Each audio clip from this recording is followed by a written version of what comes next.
மேலும் சிறப்பு திட்டம் செயலாக்கத்துறைக்கு 17,150 கோடி ரூபாய் நிதி ஒதுக்கீடு செய்யப்படுகிறது. இளைஞர் நலன் மற்றும் விளையாட்டு மேம்பாடு. சமூக தீமைகளுக்கு எதிராக நமது வலுவான ஷீல்டாக ஒரு துடிப்பான விளையாட்டு பண்பாடு திகழ்கிறது.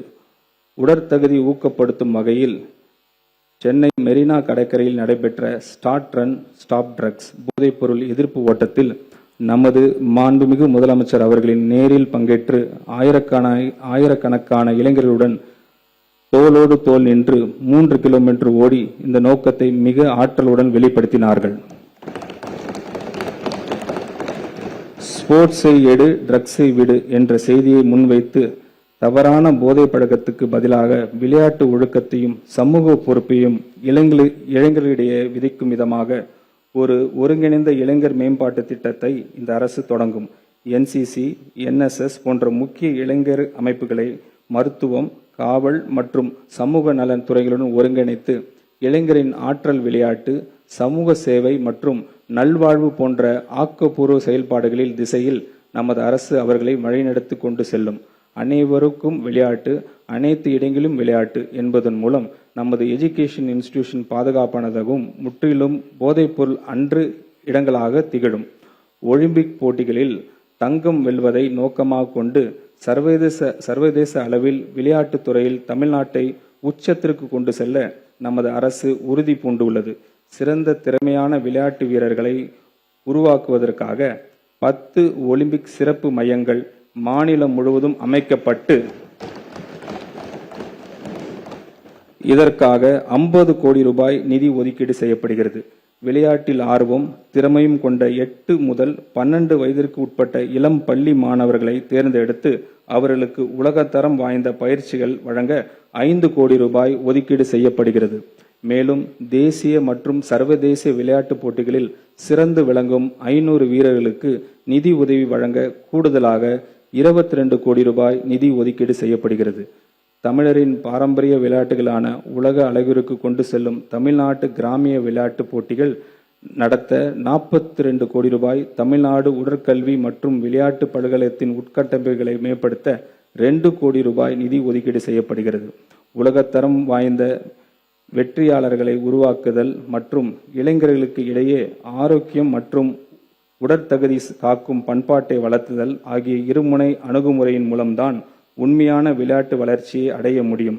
விளையாட்டு என்பது நமது பள்ளிகளில் இருந்து தொடக்கப்பட வேண்டும்.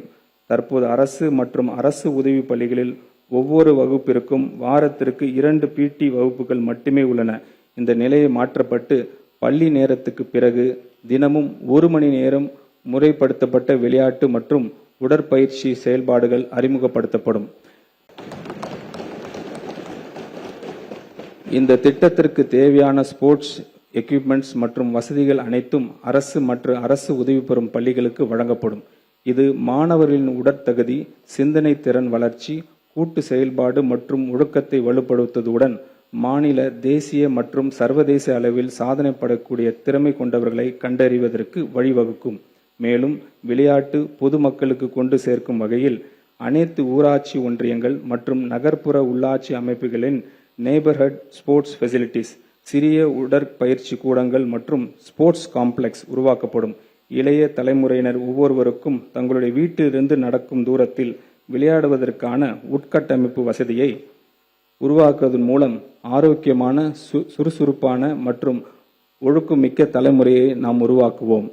இந்த திருத்த வரவு செலவு திட்ட மதிப்பீடுகளில் இளைஞர் நலன் மற்றும் விளையாட்டு மேம்பாட்டுத் துறைக்கு 1051 கோடி ரூபாய் ஒதுக்கீடு செய்யப்படுகிறது.